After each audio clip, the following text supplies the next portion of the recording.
back. Yau Tsim Mong District Council has agreed to limit pedestrian-only zones in Mongkok to weekends and public holidays. This is in response to complaints from residents who are apparently unhappy about the growing number of performers and hawkers on the streets. Rachel Leung reports. Right now, this section of Sayan Choi Street in Mongkok is a pedestrian-only zone every evening between 4 and 10 p.m.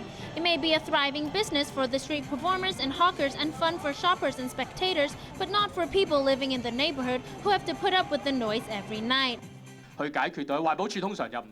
District Councillor Chan Wai-keung asks why haven't the police and the Environmental Protection Department done anything about it.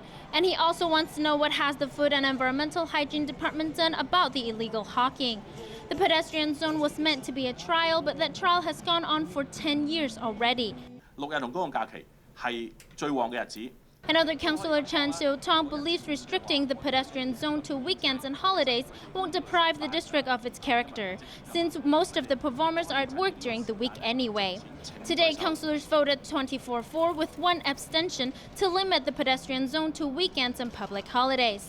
The decision will be reviewed in about 6 months' time, but people on the street felt sad about the restrictions. This is like the most well-known place in Hong Kong, but if they're going to close this, then all the heart in Hong Kong will be gone. I'd imagine it would affect the culture in Hong Kong. Very disagree with this policy because we Hong Kong, especially for we youngsters, we like to hang out here after school or maybe in week. Not only in weekend. And it's great because I can actually watch it from up in my apartment, but for the performers, I feel like that might be keeping them from showcasing their talent. The Transport Department says it will take around 3 to 4 months for the new arrangements to be implemented. They will first need to be gazetted, and all the street signs in the district will need to be changed before the new rules can take effect. Rachel Leung, TVB News. A stress test on the supply of baby formula in Hong Kong has found inadequacies in the supply chain. Secretary for Food and Health Ko Wing-man says the government will try to get more retail outlets to join a formula milk coupon scheme to improve supplies. Jenny Lam reports. A government-commissioned stress test on baby formula supplies was carried out around the National Day Golden Week shopping spree. The test found inadequacies in various aspects of the supply chain. According to a consultant's report, one of the problems is the fact that only 95 out of more than 800 retail outlets have joined a milk powder coupon scheme. The government is concerned about reports even outside the Golden Week that there are still shortage of formula powder supply in the market. And in this regard, the committee has agreed to continue its work to improve the supply arrangement at the retail end. Under the scheme, customers buy coupons with which they redeem milk powder so that suppliers can keep tabs on demand and guarantee supplies to the scheme's participants. The government plans to encourage more shops to join the coupon scheme. This pharmacy owner says he will join only if the wholesale price of milk powder comes down a bit to make it financially easier for retailers to order more supplies. When asked whether the 2 cans per person restriction for cross-border travellers will be lifted before Lunar New Year, Ko says the government will submit a report on baby formula supplies to the Legislative Council next month, in which it will state its position. Jenny Lam, TVB News. Media baron Rupert Murdoch and his soon-to-be ex-wife say they're parting with mutual respect after telling a judge that they've reached a divorce deal. The chairman of the News Corp and his wife of 14 years, Wendy Dang Murdoch, shook hands and briefly hugged after a brief proceeding in a Manhattan court. The terms of the agreement were not disclosed in court, but a person familiar with the settlement said Wendy will keep the couple's Beijing house and their New York apartment as a home for her and their children. Chris, what do you have for us in sports today? A change of pace, so to speak. England paceman Stuart Broad took 5 wickets before stumps on the first day of the Ashes series with Australia in Brisbane. The home team struggled to 273 for 8. Brad Haddon was 78, not out. The Australians haven't lost a test at the Gabba in 25 years.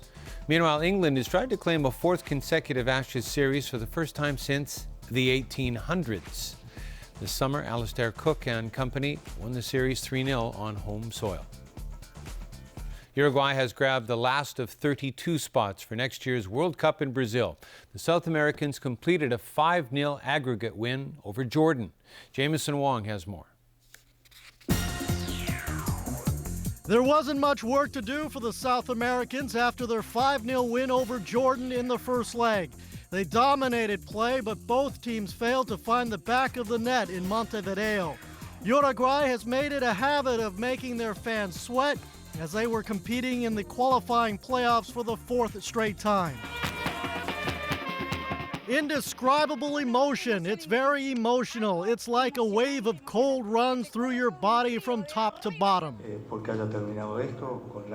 While coach Oscar Tabarez said, "We're very satisfied because this ended with qualifying for the World Cup.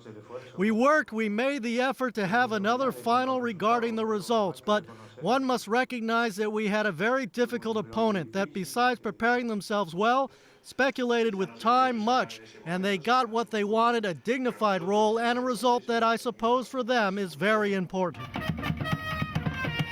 And Uruguay has a rich World Cup history. They won the trophy in 1930 and 1950 and made it to the semifinals of the last World Cup in South Africa. Jameson Wong, TVB News. NBA and Blake Griffin and Chris Paul scored 20 points apiece to lead the LA Clippers over the Minnesota Timberwolves. It was 102-98. Griffin also pulled down 10 rebounds, while Paul had 11 assists. It was Paul's 12th straight double-double to open the season. That broke Magic Johnson's previous mark of 11 double-doubles in a row at the start of the 1991 campaign. Minnesota's Kevin Martin scored 28 points in the loss. And finally, Japan is celebrating the creation of another island to its territory. This happened when an undersea volcano erupted yesterday in seas located in the Pacific Ring of Fire. Experts in Japan have confirmed the island is about 200 meters in diameter. It's located right next to Nishi-Noshima Island, which is part of a chain of islands known as the Bonin Islands. Television footage shows heavy smoke, ash, and rocks exploding from the crater as steam billowed into the sky. The Japanese government stopped short of naming this new island. They say there is a possibility it might sink back into the waves. And that's a wrap of our news. Thanks for watching. Good night.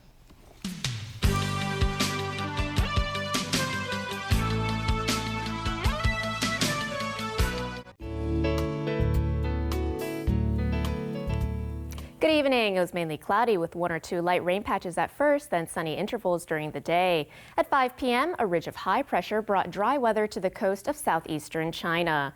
Today's temperatures ranged from 17.6 to 22.6 degrees Celsius, and the current temperature is now 21 degrees Celsius. 0.5 millimeters of rain has been recorded since midnight. So Freddie, how's the weather tomorrow?